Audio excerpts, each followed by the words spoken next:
ಶ್ರೀ ಹರಿವಾಯುಗುರುಭ್ಯೋ ನಮಃ. ಓಂ ವಂದೇ ವಿಷ್ಣುಂ ನಮಾಮಿ ಶ್ರಿಯಮಥ ಚ ಭುವಂ ಬ್ರಹ್ಮವಾಯೂ ಚ ವಂದೇ ಗಾಯತ್ರೀಂ ಭಾರತೀಂ ತಾಮಪಿ ಗರುಡಮನಂತಂ ಭಜೆ ರುದ್ರದೇವಂ ದೇವೀಂ ವಂದೇ ಸುಪರ್ಣೀಮಹಿಪತಿದಯಿತಾಂ ವಾರುಣೀಮಪ್ಯುಮಾಂ ತಾಂ ಇಂದ್ರಾದೀನ್ ಕಾಮಮುಖ್ಯಾನಪಿ ಸಕಲಸುರಾನ್ ತದ್ಗುರೂನ್ ಮದ್ಗುರೂಂಶ್ಚ ಅಭ್ರಮಂ ಭಂಗರಹಿತಂ ಅಜಡಂ ವಿಮಲಂ ಸದಾ ಆನಂದತೀರ್ಥಮತುಲಂ ಭಜೆ ತಾಪತ್ರಯಾಪಹಂ. ಸಾಧಿತಾ ಕಿಲ ಸತ್ತತ್ವಂ ಬಾಧಿತಾ ಕಿಲ ದುರ್ಮತಂ ಬೋಧಿತಾ ಕಿಲ ಸನ್ಮಾರ್ಗಂ ಮಾಧವಾಕ್ಷಯತಿಂ ಭಜೆ.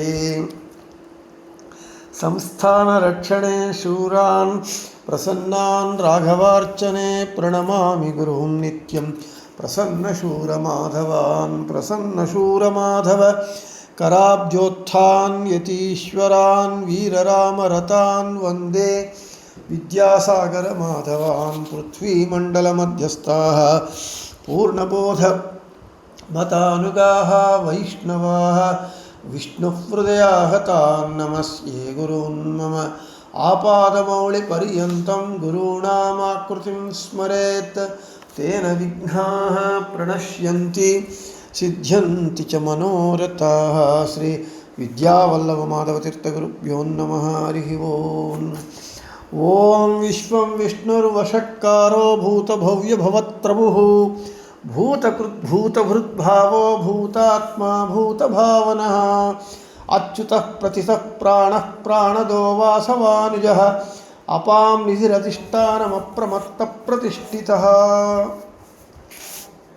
ನಮ್ಮ ವಿಷ್ಣು ಸಹಸ್ರನಾಮ ಪಾಠದಲ್ಲಿ ನಾವು ನಿನ್ನೆ ದಿನ ಅಪಾಂ ನಿಧಿ ಎಂಬುವಂತಹ ಭಗವಂತನ ನಾಮವನ್ನು ಹೇಳ್ಕೊಳ್ತಾ ಕ್ಷೀರಸಾಗರ ಶಾಯಿಯಾದಂತಹ ಪದ್ಮನಾಭ ರೂಪವೇ ಮತ್ಸ್ಯಾದಿ ರೂಪಗಳಿಗೆ ಅಭಿವ್ಯಂಜಕವಾಗತ್ತೆ ಮತ್ತು ಅವತಾರ ಮುಗಿದ ನಂತರ ಅವತಾರ ಕಾರ್ಯ ಮುಗಿದ ನಂತರ ಆಯಾ ಅವತಾರಗಳು ಅದೇ ಪದ್ಮನಾಭರೂಪಿ ಭಗವಂತನಲ್ಲೇ ಏಕೀಭಾವ ಹೊಂದತ್ತೆ ಅಂತ ಹೇಳಿಕೊಂಡಿದ್ದೇವೆ. ಇವತ್ತು ನಮಗೆ ಅಪಾಂ ಕರ್ಮಾಣಾಂ ನಿಧಿ ಆಶ್ರಯಃ ಅಪಾಂ ನಿಧಿ ತಸ್ಮಿನ್ನಪೋ ಮಾತರಿಶ್ವಾ ದಧಾತಿ ಇತ್ಯತ್ರ ಅಪ್ಶಬ್ದಃ ಕರ್ಮಾರ್ಥೇ ಪ್ರಯುಕ್ತಃ. ಈಶಾವಾಸ್ಯೋಪನಿಷತ್ತು ಹೇಳ್ತಾ ಇದೆ. ಇಲ್ಲಿ ನಮಗೆ ಆಪಹ ಅಪ್ಪು ಶಬ್ದಕ್ಕೆ ಅನೇಕ ಅರ್ಥಗಳು. ಇಲ್ಲಿ ಇತ್ಯತ್ರ ಅಪ್ಶಬ್ದ ಕರ್ಮಾರ್ಥೇ ಪ್ರಯುಕ್ತ. ಕರ್ಮ ಎಂಬುವ ಅರ್ಥದಲ್ಲಿ ಇಲ್ಲಿ ಅಪ್ಶಬ್ದವನ್ನು ಪ್ರಯೋಗ ಮಾಡಲಾಗಿದೆ. ಅಪ್ ಅಂದರೆ ಕರ್ಮ, ಅಪಾಂ ಕರ್ಮಾಣ ಅಂದರೆ ಕರ್ಮಗಳಿಗೆ, ನಿಧಿ ಅಂದರೆ ಆಶ್ರಯನು ಅಂದರೆ ಕರ್ಮಗಳಿಗೆ ನಿಧಿಯಾಗಿ ಅಂದರೆ ಆಶ್ರಯನಾಗಿರುವವನು. ಆದ ಕಾರಣ ಅವನಿಗೆ ಅಪಾಂ ನಿಧಿ ಅಂತ ಹೆಸರು. ಅಂದರೆ ಏನು, ಇಲ್ಲಿ ಭಗವಂತ ಏನು ಕರ್ಮಗಳು ಮಾಡಬೇಕು, ಅವನು ಏನು ಯಾವ ಕರ್ಮವನ್ನು ಮಾಡಿ ಆ ಕರ್ಮದ ಫಲವನ್ನು ಅವನು ಅನುಭವಿಸಬೇಕಾದಂತಹ ಯಾವ ಒಂದು ಅವಶ್ಯಕತೆಯೂ ಇಲ್ಲ. ಆದರೆ ಜೀವರಿಗಾಗಿ ಅವನೇನು ಮಾಡ್ತಾ ಇದ್ದಾನೆ, ಈ ಜಗತ್ತನ್ನು ಸೃಷ್ಟಿಸುತ್ತಾನೆ. ಓಂ ಜನ್ಮಾದ್ಯಸ್ಯತಃ ಓಂ ಅಂತ ಸೂತ್ರ ಹೇಳಿದಂತೆ ಈ ಜಗತ್ತಿನ ಸೃಷ್ಟಿಯಾದಿ ಸೃಷ್ಟಿ ಸ್ಥಿತಿ ಸಂಹಾರ ನಿಯಮನ ಬಂಧ ಜ್ಞಾನ ಅಜ್ಞಾನ ಮೋಕ್ಷ ಎಂಬ 8 ಕಾರ್ಯಗಳನ್ನು ಅವನು ಮಾಡ್ತಾ ಇದ್ದಾನೆ.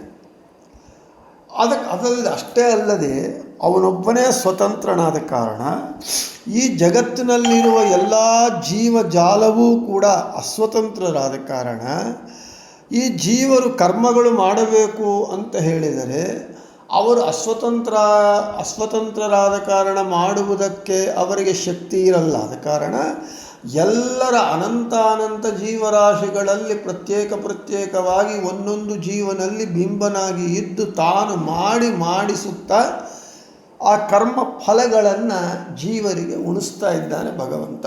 ಆದ ಕಾರಣ ಈ ಕರ್ಮಗಳಿಗೆ ವಿಶೇಷವಾಗಿ ಆಧಾರನಾಗಿರುವವನಾದ ಕಾರಣ ಅವನಿಗೆ ಅಪಾಂ ನಿಧಿ ಅಂತ ಹೆಸರು. ಇನ್ನು ಗೀತಾ ತಾತ್ಪರ್ಯದಲ್ಲಿ ಗೀತಾದಲ್ಲಿ ನ ಕರ್ತೃತ್ವಂ ನ ಕರ್ಮಾಣಿ ಲೋಕಸ್ಯ ಸೃಜತಿ ಪ್ರಭು ನ ಕರ್ಮಫಲ ಸಂಯೋಗಂ ಸ್ವಭಾವಸ್ತು ಪ್ರವರ್ತತೆ ಕ್ರಿಯಾಯಾಮ್ ಅದೃಷ್ಟೋತ್ಪಾದನೆ ಫಲೇ ಚ ಸ್ವಾತಂತ್ರ್ಯಂ ಲೋಕಸ್ಯ ನ ಸೃಜತೀಶ್ವರಃ ಇತ್ಯರ್ಥಃ ಸ್ವಭಾವತ್ವಾತ್ ಸ್ವಯಮೇವ ಕರ್ತೃತ್ವಾದಿಷು ಪ್ರವರ್ತತೆ ಅಂತ ಹೇಳ್ತಾ ಇದ್ದಾರೆ. ಇನ್ನು ಭಗವಂತನು ಅದು ಯಾವುದೇ ಕ್ರಿಯೆಗಳಾಗಲಿ, ಅಗ್ನಿಹೋತ್ರ ಮತ್ತು ಕ್ರಿಯಾಜನ್ಯ ಅದೃಷ್ಟವಾದ ಉತ್ಪಾದನೆಯಾಗಲಿ, ಅದೃಷ್ಟದಿಂದ ಹುಟ್ಟುವ ಫಲಪ್ರಾಪ್ತಿಯಾಗಲಿ, ಯಾವುದೇ ಕಾರ್ಯ ಮಾಡುವುದಕ್ಕೂ ನೀವು ಕೊನೆಗೆ ಉಸಿರಾಡುವುದಕ್ಕೂ ಕೂಡ ಮೊದಲುಕೊಂಡು ಇನ್ನು ಜೀವರು ಯಾವ ಕೆಲಸ ಮಾಡಲಿಕ್ಕೂ ಅವರಿಗೆ ಸ್ವಾತಂತ್ರ್ಯವನ್ನು ನೀಡಿಲ್ಲ. ಭಗವಂತ ಸ್ವತಂತ್ರನಾದ ತಾನೇ ಈ ಎಲ್ಲವನ್ನು ನಿರ್ವಹಿಸುತ್ತಾ ಇದ್ದಾನೆ ಅಂಥೇಳಿ ಕೃಷ್ಣ ಭಗವದ್ಗೀತೆಯಲ್ಲಿ ಹೇಳ್ತಾರೆ. ನ ಕರ್ತೃತ್ವಂ ನ ಕರ್ಮಾಣಿ ಲೋಕಸ್ಯ ಸೃಜತಿ ಪ್ರಭು. ಈ ಕರ್ಮಗಳ ಕರ್ತೃತ್ವವನ್ನು ಭಗವಂತ ಯಾರಿಗೂ ಸ್ವತಂತ್ರವಾಗಿ ಮಾಡುವುದಕ್ಕೆ ಕೊಟ್ಟಿಲ್ಲ. ಆದ ಕಾರಣ ಅವನೇ ಎಲ್ಲವನ್ನು ಯಾರು ಏನು ಕರ್ಮ ಮಾಡಬೇಕು ಅಂತಂದರೂ ಕೂಡ, ನಾನು ಪಾಠ ಹೇಳಬೇಕು ಅಂತಂದರೂ ನನ್ನಲ್ಲಿ ಬಿಂಬರೂಪಿಯಾಗಿ ಇದ್ದು ಅವನು ನುಡಿಸಿದರೆ ನಾನು ಪಾಠ ಹೇಳ್ತೇನೆ, ಇಲ್ಲ ಪಾಠ ಹೇಳಲಿಕ್ಕಾಗಲ್ಲ. ಹಾಗೆ ನೀವು ಪಾಠವನ್ನು ಕೇಳಬೇಕು ಅಂತ ಹೇಳಿದರೆ ಅವನು ಪ್ರೇರಕನಾಗಿ ಅವನು ಬಿಂಬನಾಗಿದ್ದು ಅವನು ಕೇಳಿ ನಿಮ್ಮ ಶ್ರೋತ್ರೇಂದ್ರಿಯ ಅಭಿಮಾನಿ ದೇವತೆಗಳ ದ್ವಾರ ಪಾಠವನ್ನು ಕೇಳುವಂತೆ ಮಾಡಿದರೇ ನೀವು ಪಾಠವನ್ನು ಕೇಳ್ತೀರಿ. ಆದ ಕಾರಣ ಎಲ್ಲ ಕರ್ಮಗಳನ್ನು ತಾನೇ ಮಾಡುವವನಾಗಿದ್ದಾನೆ ಹೊರತು ಜೀವರಿಗೆ ಒಂದು ಕರ್ಮವೂ ಮಾಡುವುದಕ್ಕೆ ಅವರಿಗೆ ಅಧಿಕಾರವೂ ಇಲ್ಲ. ಅಂದರೆ ಭಗವಂತನ ಸರ್ವೋತ್ತಮತ್ವ, ಭಗವಂತನ ಸರ್ವತಂತ್ರ ಸ್ವಾತಂತ್ರ್ಯತ್ವ, ಭಗವಂತನ ಅಘಟನಾಘಟನ ಕಾರ್ಯ ದಕ್ಷತೆ ಇವೆಲ್ಲವೂ ಕೂಡ ನಮಗೆ ಇದರಿಂದ ಗೊತ್ತಾಗ್ತಾ ಇದೆ. ಇನ್ನು ನಮಗೆ ಮತ್ತು ಇಲ್ಲಿ ಒಂದು ಪ್ರಶ್ನೆ ಬರ್ಬೋದು, ಏನು ಭಗವಂತನೇ ಎಲ್ಲ ತನ್ನ ಕೈಯಲ್ಲೇ ತನ್ನ ಕಂಟ್ರೋಲಲ್ಲಿ ಇಟ್ಟುಕೊಂಡು ಯಾಕೆ ಎಲ್ಲ ತಾನೇ ಅಧಿಕಾರ ಚಲಾಯಿಸಬೇಕು, ತನ್ನ ಅಧಿಕಾರ ವರ್ಗಾವಣೆ ಯಾಕೆ ಮಾಡಬಾರದು? ನಾವಿವಾಗ ಏನು ಈ ಸೋಕಾಲ್ಡ್ ಡೆಮೋಕ್ರಸಿ ಪ್ರಜಾಸ್ವಾಮ್ಯ ಅಂತ ನಾವು ಹೇಳಿಕೊಂಡು ಎಲ್ಲರಿಗೂ ಅಧಿಕಾರ ಬೇಕು, ಎಲ್ಲರಿಗೂ ಸ್ವಾತಂತ್ರ್ಯ ಇದೆ, ಯಾರಿಗೆ ಅವನೇ ಪ್ರಭು ಅಂತ ನಾವೇನು ಈ ರಾಜಕಾರಣಿಗಳು ಏನೇನು ಮಾತಾಡ್ತಾರೆ ಅವೆಲ್ಲವೂ ಕೂಡ ಮಾತಾಡ್ತಾರಷ್ಟೇ. ಪ್ರಾಕ್ಟಿಕಲ್ಲಾಗಿ ಬಂದರೆ ಎಲ್ಲವೂ ಅಧಿಕಾರ ಒಬ್ಬನತ್ರ ಯಾವನು ಬಲಿಷ್ಠನಾಗಿರ್ತಾನೋ ಅವನತ್ರ ಕೇಂದ್ರೀಕೃತವಾಗಿರುತ್ತೆ. ಹೇಳಲಿಕ್ಕೆ ಮಾತುಗಳಷ್ಟೇ. ಇಲ್ಲಿ ಅದೇ ಮಾತುಗಳು ಭಗವಂತನನ್ನು ಯಾಕೆ ಮಾಡಬಾರದು, ಭಗವಂತ ಯಾಕೆ ತಾನೇ ಯಾಕೆ ಮಾಡಬೇಕು, ಅಧಿಕಾರ ಎಲ್ಲ ತನ್ನ ಕೈಯಲ್ಲೇ ಯಾಕೆ ಇಟ್ಕೋಬೇಕು, ಚತುರ್ಮುಖ ಬ್ರಹ್ಮನಿಗೆ ದೇವತೆಗಳಿಗೆ ಇವರಿಗೆ ಎಲ್ಲರಿಗೂ ಅಧಿಕಾರ ವರ್ಗಾವಣೆ ಮಾಡಬಹುದಲ್ವಾ ಅಂತಂದರೆ ನಾವು ಮೂಲಭೂತವಾದ ಒಂದು ತತ್ವವನ್ನು ಮರೆತು ಹೋಗ್ತಾ ಇದ್ದೇವೆ. ನಮಗೆ ಸ್ವತಂತ್ರಂ ಅಸ್ವತಂತ್ರಂಚ ದ್ವಿವಿಧಂ ತತ್ವಮಿಷ್ಯತೆ, ಸ್ವತಂತ್ರೋ ಭಗವಾನ್ ವಿಷ್ಣು. ಇರೋದು ಜಗತ್ತಿನಲ್ಲಿ ಎರಡೇ ತತ್ವಗಳು. There are only two entities. ಒಂದು ತತ್ವ ಸ್ವತಂತ್ರ ತತ್ವ. ಅದರಲ್ಲಿ ಭಗವಂತ ಒಬ್ಬನೇ ಇರೋದಿನ್ನು ಯಾರ್ಯಾರೂ ಇಲ್ಲ. ಇನ್ನು ಉಳಿದಿದ್ದೆಲ್ಲ ಅಸ್ವತಂತ್ರ ತತ್ವ. ಇನ್ನು ಅಸ್ವತಂತ್ರ ತತ್ವದಲ್ಲಿ ಲಕ್ಷ್ಮೀದೇವಿ ಮೊದಲುಕೊಂಡು ತೃಣಾಂತ ಪರ್ಯಂತದವರೆಗೂ ಎಲ್ಲರೂ ಸೇರಿದ್ದಾರೆ. ಅವರ ಸ್ವಭಾವವೇ, ಅದರ ತತ್ವವೇ, ಧರ್ಮವೇ ಅಸ್ವತಂತ್ರವಾದಾಗ ಅವನು ಕೆಲಸ ಮಾಡು ಅಂದರೆ ಅದು ಹೇಗೆ ಮಾಡಲಿಕ್ಕೆ ಸಾಧ್ಯ? ಅವನಿಗೆ ಶಕ್ತಿಯೇ ಇಲ್ಲ. ಆದ ಕಾರಣ ಇವರು ಜೀವರಿಗೆ ಲಕ್ಷ್ಮೀದೇವಿ ಮೊದಲುಕೊಂಡು ತೃಣಾಂತ ಪರ್ಯಂತದವರೆಗೂ ಎಲ್ಲರೂ ಅಸ್ವತಂತ್ರ ತತ್ವಕ್ಕೆ ಸೇರಿರೋದರಿಂದ ಅವರು ಯಾರೂ ಸ್ವತಂತ್ರವಾಗಿ ಕೆಲಸ ಮಾಡುವುದಕ್ಕೆ ಆಗೋದಿಲ್ಲ. ಅದು ಸ್ವಭಾವವೇ ಹಾಗಿರುವಾಗ, ತತ್ವವೇ ಹಾಗಿರುವಾಗ ಯಾರೂ ಏನು ಮಾಡುವುದಕ್ಕೆ ಸಾಧ್ಯವಾಗೋದಿಲ್ಲ. ನಾವೊಬ್ಬರು ಹೇಳ್ತೇವೆ, ಒಬ್ಬನಿಗೆ ಸಿಟ್ಟು ಜಾಸ್ತಿ ಇರುತ್ತೆ, ಅವನ ಸಿಡುಕ ಅಂತ ಕರಿತೇವೆ. ಅವನಿಗೂ ಗೊತ್ತು ತಾನು ಮಾಡ್ತಾ ಇರೋ ತಾನು ಸಿಟ್ಟು, ತನಗೆ ಸಿಟ್ಟು ಹೆಚ್ಚು, ಅದರಿಂದ ಅವನು ಅನೇಕ ನಷ್ಟಗಳನ್ನು ಹೊಂದುತ್ತಾ ಇರ್ತಾನೆ, ಸಮಾಜದಲ್ಲಿ ಅವಮಾನ ಪಡ್ತಾ ಇರ್ತಾನೆ, ಅಗೌರವ ಪಡ್ತಾ ಇರ್ತಾನೆ. ಅವನು ಬಿಡಬೇಕು ಅಂತ ಎಷ್ಟು ಪ್ರಯತ್ನ ಪಟ್ಟರೂ ಅವನ ಸಿಟ್ಟು ಎಂಬುದು ಅವನ ಸ್ವಭಾವವಾಗಿದೆ. ಅವನು ಬಿಡಲಿಕ್ಕೆ ಆಗಲ್ಲ. ಅವನು ಎಷ್ಟು ಪ್ರಯತ್ನ ಪಟ್ಟರೂ ಕೂಡ, ಎಷ್ಟು ಅವನ ಸ್ವಭಾವಸ್ಯ ಅನಪಾಯತ್ವಾತ್ ಅಂತ ಶಾಸ್ತ್ರ, ಸ್ವಭಾವವನ್ನು ಯಾರೂ ವ್ಯತ್ಯಾಸ ಮಾಡಲಿಕ್ಕಾಗುವುದಿಲ್ಲ. ಭಗವಂತ ಮಾಡಲಿಕ್ಕೆ ಶಕ್ತಿ ಇದ್ದರೂ ಅವನು ಮಾಡೋದಿಲ್ಲ. ಸತ್ಯ ಸಂಕಲ್ಪನಾದ ಕಾರಣ ಯಾವ ತತ್ವಗಳು ಜಗತ್ತಿನಲ್ಲಿದೆ ಅವುಗಳನ್ನು ಹಾಗೇ ಇಟ್ಟಿರೋದೇ ಭಗವಂತನ ಒಂದು ವ್ಯಾಪಾರ, ಅವನ ಒಂದು ಜಗತ್ ಪರಿಪಾಲನೆ. ಆ ಸಿಡುಕ ಅವನು ಸಿಟ್ಟು ಬಿಡಬೇಕು ಅಂತ ಪ್ರಯತ್ನ ಪಡ್ತಾನೆ, ಆದರೂ ಬಿಡಲ್ಲ. ಅದು ಬಿಡಲಿಕ್ಕಾಗಲ್ಲ ಸ್ವಭಾವ. ಉದಾಹರಣೆಗೆ ಕಾಶಿಗೆ ಹೋದರೆ ಏನೋ ಒಂದು ಬಿಟ್ಟು ಬರಬೇಕು ಅಂತ ಹೇಳ್ತಾರೆ, ಇಷ್ಟವಾದದ್ದು.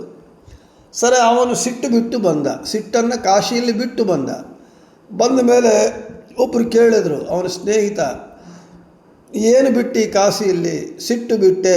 ಏನು ಬಿಟ್ಟು? ಹೀಗೆ ಒಂದು 10 ಸಲ ಕೇಳ್ದ. 10 ಸಲ ಸಿಟ್ಟು ಬಿಟ್ಟೆ ಅಂತ ಹೇಳಿದ.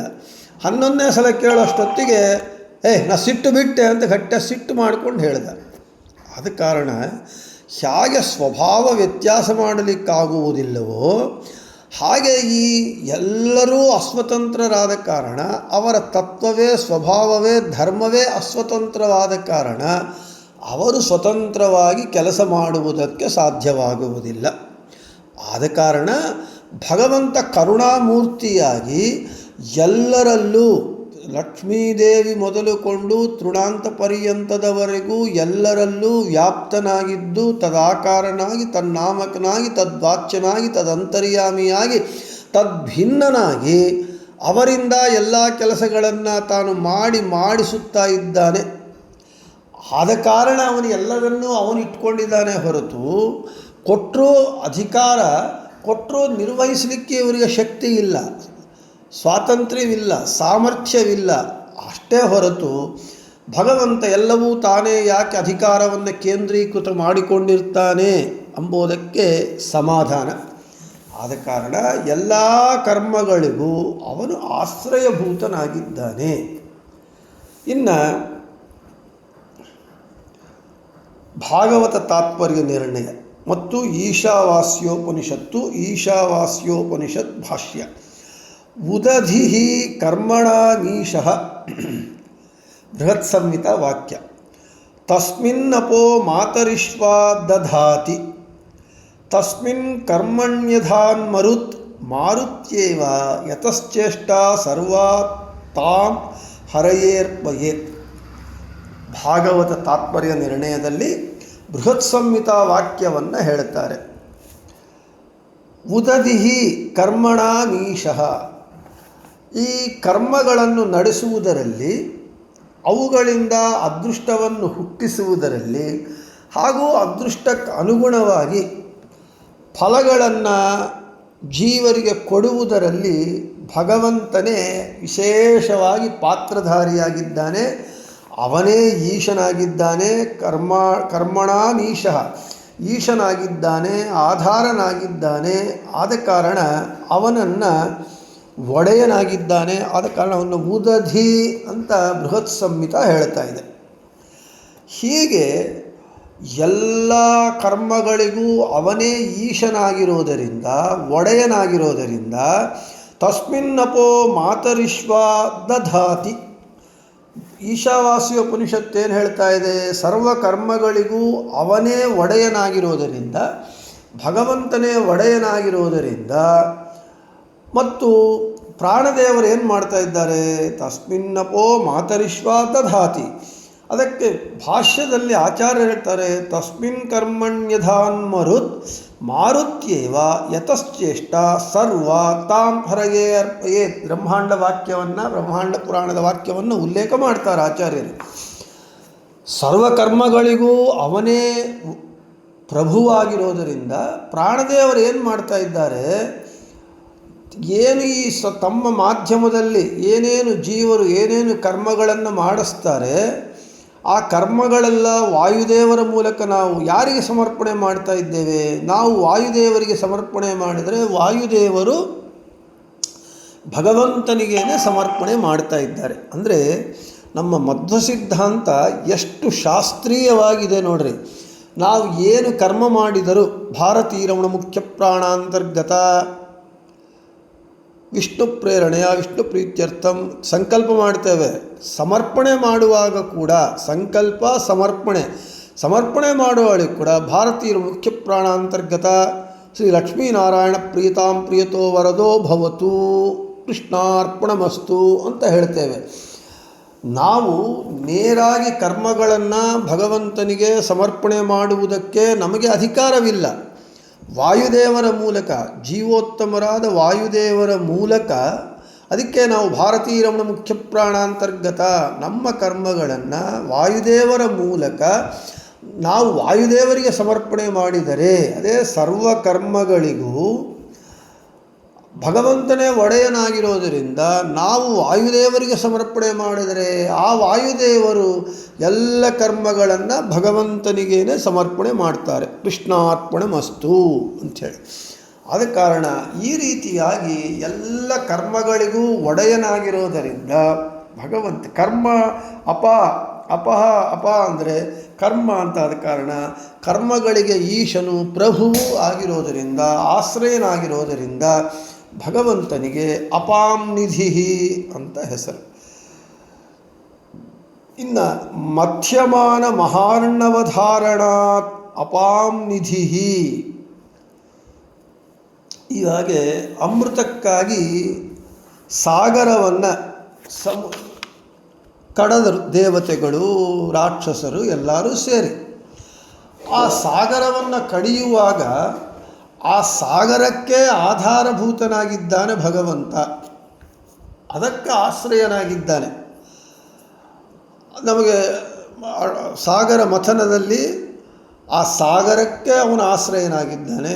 ಆ ಸಾಗರದಲ್ಲಿ ಮಂದರ ಪರ್ವತದಲ್ಲಿ ತಾನೇ ಇದ್ದು ಕೂರ್ಮನಾಗಿ ತಾನು ಆ ಮಂದರ ಪರ್ವತವನ್ನು ಹೊತ್ತು ದೇವತೆಗಳಲ್ಲಿ ದಾನವರಲ್ಲಿ ತಾನೇ ಒಂದೊಂದು ರೂಪದಿಂದ ಇದ್ದು ಕ್ಷೀರಸಾಗರ ಮಥನವನ್ನು ಮಾಡಿದ್ದಾನೆ. ಆದರೆ ಎಲ್ಲದಕ್ಕೂ ತಾನು ಆಧಾರಭೂತನಾಗಿದ್ದಾನೆ. ಅಪಾಂನಿಧಿ. ಇನ್ನು ಆ ಪಿಬಂತ್ಯಖಿಲಾನ್ ಭೋಗಾನ್ ನಿತ್ಯಾಪಶ್ಚಕ್ರವರ್ತಿನಃ ಮುಕ್ತಾಃ ಇತಿ ಬ್ರಹ್ಮಾಂಡ ನಿರೂಪಿತ ದಿಶಾ ಅಪಾಮುಕ್ತಚಕ್ರವರ್ತಿನ ಆಶ್ರಯತ್ವಾತ್ ನಿಧಿ ಅಂತ ಹೇಳ್ತಾ ಇದ್ದಾರೆ. ಈ ಸಕಲ ಭೋಗಗಳನ್ನು ಭೋಗಿಸುತ್ತಾರೆ. ಆದ ಕಾರಣ ಆಪಹ ಎಂತನಿಸುವ ಮುಕ್ತ ಚಕ್ರವರ್ತಿಗಳಿಗೂ ಇವನು ಆಶ್ರಯನಾಗಿದ್ದಾನೆ. ನೋಡಿ, ಇವಾಗ ಚಕ್ರವರ್ತಿ, ಭೂಮಂಡಲಕ್ಕೆ ಚಕ್ರವರ್ತಿ. ಹಿಂದಿನ ಕಾಲದಲ್ಲಿ ಬಲಿ ಚಕ್ರವರ್ತಿ, ಪೃಥು ಚಕ್ರವರ್ತಿ, ಈ ಎಲ್ಲದಕ್ಕೂ ಅವರು ಚಕ್ರವರ್ತಿಗಳಾಗಿದ್ದು ಎಲ್ಲ ಭೋಗಗಳನ್ನು ಅನುಭವಿಸುತ್ತಾ ಇದ್ದರು. ಆದರೆ ಆ ಭೋಗಗಳು ಅನುಭವಿಸುವುದರ ಮೂಲಕ ಅವರು ಚಕ್ರವರ್ತಿ ಎಂದು ಕರೆಯಲ್ಪಡ್ತಾ ಇದ್ದರು. ಅಂತಹ ಚಕ್ರವರ್ತಿಗಳಿಗೂ ಇವನು ಆಶ್ರಯನಾಗಿದ್ದಾನೆ.